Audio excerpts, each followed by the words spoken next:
धीरूभाई अंबानी का जन्म एक साधारण मध्यवर्गीय परिवार में हुआ। उनके पिता हीराचंद अंबानी एक स्कूल शिक्षक थे। परिवार की आर्थिक स्थिति भी बहुत ज्यादा मजबूत नहीं थी। बचपन से ही धीरूभाई अंबानी में कुछ नया करने की सोच, जोखिम उठाने की हिम्मत और अवसर पहचानने की अक्षमता उनके अंदर स्पष्ट दिखाई देती थी। बचपन में ही उन्होंने काम करना शुरू कर दिया था। कम उम्र में ही उन्होंने भजिया बेचना, दुकानों पर छोटे मोटे काम करना, त्योहारों में छोटे मोटे काम करना, फिर उसके बाद उन्होंने दुकानों पर नौकरी शुरू कर दी। यहीं से उन्हें व्यापार की समझ आने लगी थी। शुरुआती तौर पर एक आम लड़का जिसे इतनी नॉलेज नहीं थी। दोस्तों, आज हम एक ऐसी कहानी की बात कर रहे हैं जो सिर्फ एक आदमी की कहानी नहीं है। ये कहानी है सोच की ताकत की। सन 1932 गुजरात का एक छोटा सा गांव चोरवाड में कोई बड़ी फैक्ट्री में कोई बिजनेस बैकग्राउंड, यहीं पर जन्म हुआ धीरजलाल हीराचंद अंबानी का। पिता स्कूल टीचर, मतलब फिक्स्ड सैलरी, सीमित जिंदगी और बड़ा सपना देखने की मनाही। लेकिन धीरूभाई बचपन से ही अलग थे। जब बाकी बच्चे खेल रहे थे वे लोगों को देखते थे, कौन क्या खरीदता है, कैसे बेचता है, कब खरीदता है। भजिया बेचते हुए उन्होंने पहली बार समझा पैसा सामान से नहीं, लोगों की जरूरत समझने से बनता है। यहीं से एक बिजनेस माइंडसेट पैदा हुआ। पढ़ाई छोड़ी लेकिन सीखना नहीं छोड़ा धीरूभाई अंबानी ने। धीरूभाई 10वीं के बाद पढ़ाई छोड़ देते हैं। आज लोग कहते हैं ड्रॉप आउट था, लेकिन असली सवाल ये है, क्या वो सीखना छोड़ बैठे थे? नहीं, उन्होंने समझ लिया था किताबों की पढ़ाई सीमित है, दुनिया की पढ़ाई अनलिमिटेड है। घर की हालत कमजोर थी, इसलिए उन्होंने नौकरी की तलाश शुरू कर दी। 17 साल की उम्र में एक बहुत बड़ा फैसला लिया धीरूभाई अंबानी ने। उन्होंने भारत छोड़ने का तय किया। उन्होंने सोचा कि यमन में जाकर अपना कोई नई नौकरी ढूंढ लेते हैं। यमन, जहां सोच अमीर बनी, धीरूभाई अंबानी पहुंचे यमन। पहली नौकरी उन्होंने पेट्रोल पंप पर अटेंडेंट की। अब यहाँ एक बहुत जरूरी बात समझिए, धीरूभाई सिर्फ काम नहीं कर रहे थे, वो ऑब्जर्व करते थे लोगों को। उन्होंने देखा तेल कैसे खरीदा जाता है, प्राइस कैसे तय किए जाते हैं पेट्रोल के, विदेशी कंपनियां कैसे सोचती हैं। उन्होंने समझा अगर मैं सिर्फ नौकरी करूंगा तो जिंदगी भर नौकरी ही करता रहूंगा, लेकिन अगर मैं सिस्टम समझ लूं तो मालिक भी बन सकता हूँ। यहीं से उनका दिमाग ग्लोबल बिजनेस थिंकिंग सीख गया। धीरूभाई अंबानी लोगों को अलग अलग प्रमोशन मेथड से इंकरेज करते थे। वह ज्यादा से ज्यादा पैसों का पेट्रोल डलवाएं। अब दोस्तों, उनके ऐसा करने की वजह से पेट्रोल पंप का रेवेन्यू काफी ज्यादा बढ़ गया और उनके काम से खुश होकर उन्हें पेट्रोल पंप का मैनेजर बना दिया गया। अब प्रमोशन तो उनका हो गया था, लेकिन प्रमोशन होने की वजह से पेट्रोल पंप पर काम करने के बाद भी धीरूभाई के पास काफी टाइम बच जाता था। तो उन्होंने सोचा कि इस खाली टाइम में क्यों ना एक जॉब और कर ली जाए, और फिर ऐसा सोचकर वह एक जगह पर क्लर्क के तौर पर भी काम करने लगे। अब हम इंडियन दुनिया के किसी भी कोने में क्यों ना चले जाएं, पर अपनी चाय की आदत को नहीं बदल सकते। तो धीरूभाई को भी चाय पीने का बहुत शौक था।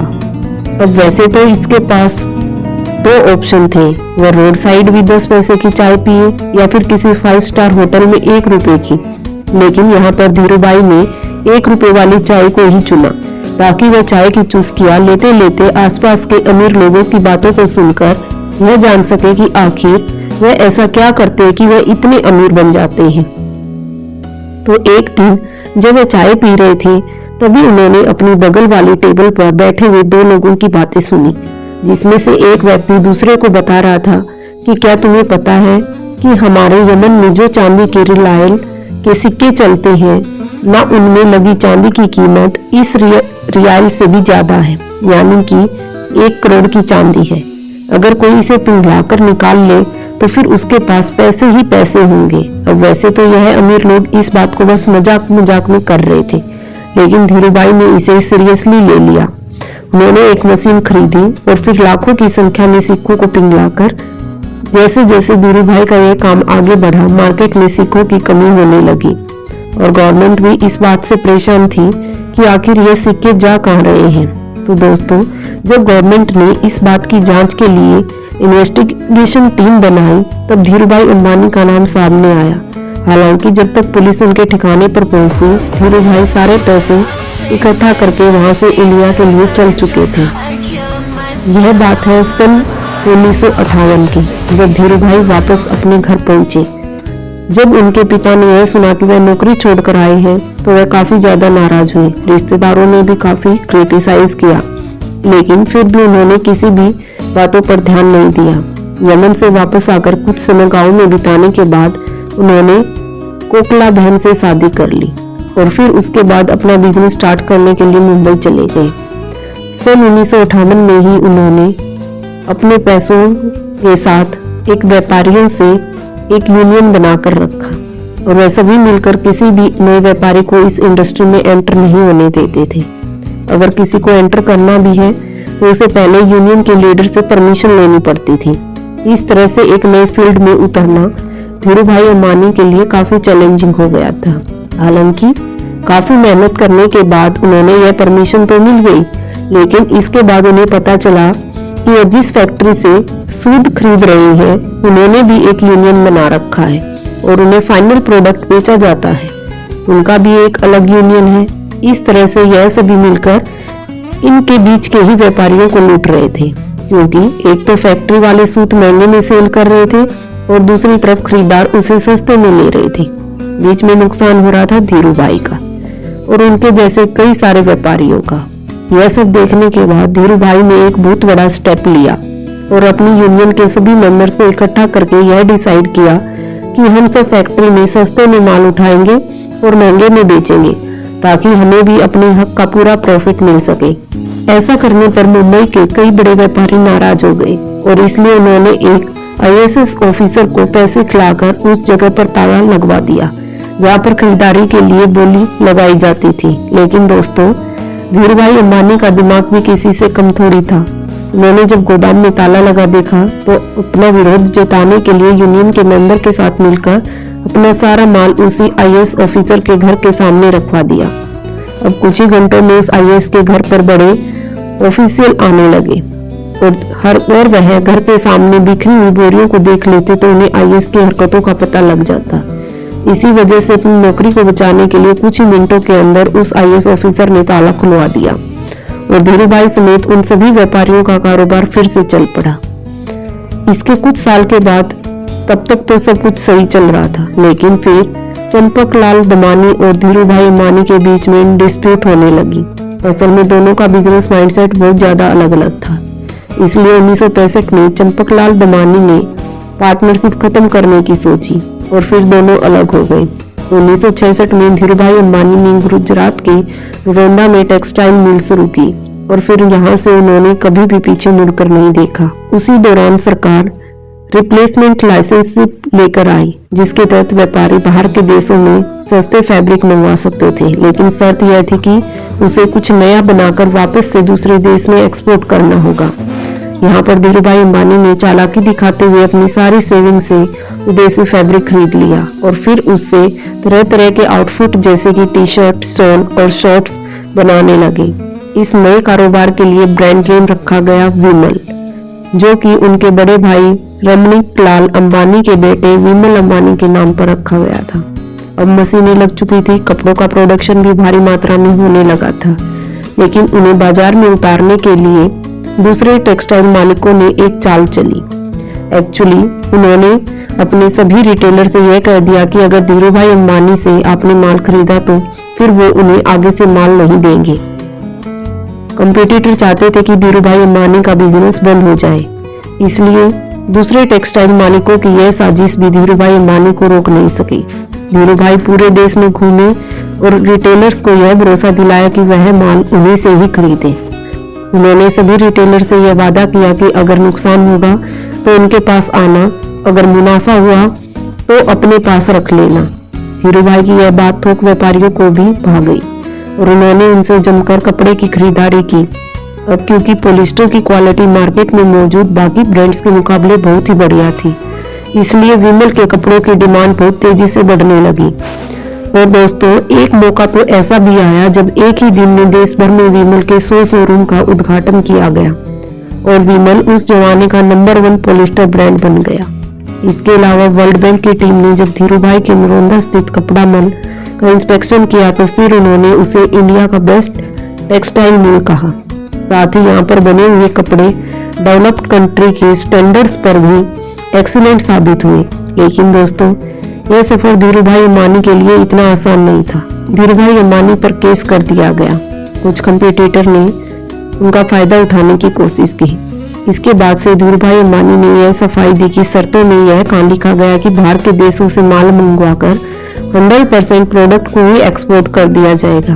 असल में धीरूभाई अंबानी विदेशी फैब्रिक से बनाए गए कपड़ों में से कुछ हिस्सा फॉरेन मार्केट के लिए रवाना कर देते थे और फिर बाकी का डोमेस्टिक के लिए रख लेते थे और उनकी इस स्ट्रेटेजी से उनके बिजनेस को काफी प्रॉफिट भी हुआ।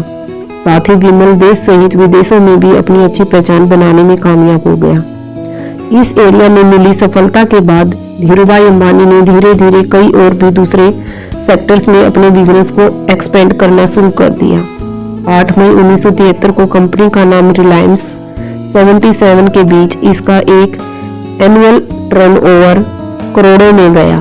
अब दोस्तों, इसके बाद जनवरी 1978 जब धीरूभाई अंबानी ने आजाद भारत का पहला आईपीओ लाने का विचार किया, उन्होंने अपनी कंपनी को बॉम्बे और अहमदाबाद स्टॉक एक्सचेंज पर लिस्ट कर दिया। 10 रुपए का शेयर प्राइस पर 2.8 मिलियन इक्विटी शेयर्स का आईपीओ पेश किया गया, जिस पर इन्वेस्टर ने जमकर भरोसा जताया और 58,000 इन्वेस्टर ने इसमें इन्वेस्ट किया था। इस स्टॉक से लोगों ने भरपूर प्रॉफिट कमाया और ये इतना पॉपुलर हो गया कि सन 1986 में कंपनी की एनुअल शेयर होल्डर मीटिंग रखी गई। उस टाइम पर 300 शेयर होल्डर्स उसमें शामिल हुए, जो कि इंडियन कॉर्पोरेट हिस्ट्री में एक रिकॉर्ड बन गया था। कमाल की बात तो यह थी कि उस टाइम पर बॉम्बे में एक भी ऐसा हॉल नहीं था जो कि इतने लोगों की कैपेसिटी को होल्ड कर सके। इसी वजह से इस मीटिंग को एक मैदान में ऑर्गेनाइज किया गया। धीरूभाई ने महाराष्ट्र के पातालगंगा में पॉलिस्टर फाइबर धागे का कारखाना खोला और काफी कोशिशों के बाद तेल के उत्पादन के लिए सरकार से लाइसेंस हासिल किया। इस तरह एक टाइम पेट्रोल पंप पर काम करने वाले धीरूभाई अंबानी की पहली खुद की ऑयल प्रोडक्शन कंपनी शुरू हुई। इसके बाद 16 फरवरी 1986 में धीरूभाई को पहला हार्ट अटैक आया। एक्चुअली उन्होंने अपने बेटे मुकेश अंबानी को बताया कि उनकी पीठ में काफी तेज दर्द हो रहा है। इससे पहले कि उन्हें हॉस्पिटल लेकर जाया जाता, उनकी अनकॉन्शियस इतनी ज्यादा हो गई कि मुकेश अंबानी उन्हें लेकर अफरा तफरी में हॉस्पिटल तो पहुंचे। डॉक्टर ने कहा कि अगले 42 आवर्स इनके लिए बहुत ज्यादा क्रिटिकल हैं। लेकिन दोस्तों, इतनी सीरियस हालत होने के बावजूद भी होश आते ही उन्होंने अपने बेटे को देखते हुए कहा, तुम परेशान मत होना बेटा, सब ठीक हो जाएगा। इस स्ट्रोक के बाद से धीरूभाई अंबानी का एक हाथ पैरालाइज हो गया। लेकिन धीरूभाई अंबानी ने डिसाइड किया कि यह उनकी कमजोरी नहीं बनेगा, इसलिए लगातार 3 महीनों तक उन्होंने खूब एक्सरसाइज की, डाइट पर पूरा ध्यान दिया, लाइफस्टाइल में बदलाव किया। इसका असर यह हुआ कि धीरूभाई का हाथ पहले से काफी ठीक हो गया।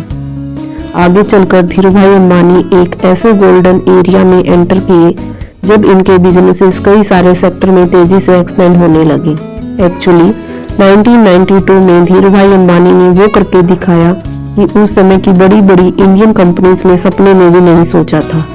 असल में इस साल कंपनी ने ग्लोबल मार्केट से भी फंड जुटाना शुरू कर दिया और ऐसा करने वाली रिलायंस 596 में धीरूभाई ने नौ गुना यूएसए के साथ मिलकर अपनी telecom company Reliance private limited की भारत में शुरुआत की। इसके बाद से 1998 से 2000 के दौरान धीरूभाई अंबानी ने दुनिया के सबसे बड़े रिफाइनरी पेट्रोल केमिकल को गुजरात के जामनगर में ओपन किया और इस टाइम तक धीरूभाई अंबानी का इतना बड़ा नाम हो गया था कि उन्हें देश सहित विदेशों में भी पॉपुलैरिटी मिलने लगी। वह पॉपुलर हुए और भी इंक्रीमेंट हो गई उनके बिजनेस में। 3 साल उन्हें एशिया वीक मैगजीन ने power 50 most powerful people in Asia की लिस्ट में शामिल किया।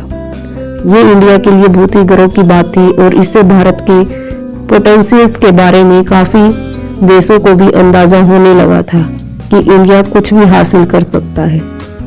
1998 को धीरूभाई अंबानी पहले इंडियन बने जिन्हें बेहतरीन लीडरशिप के लिए the veteran school university of Pennsylvania की तरह से डिंस मेडल के नाम से नवाजा गया।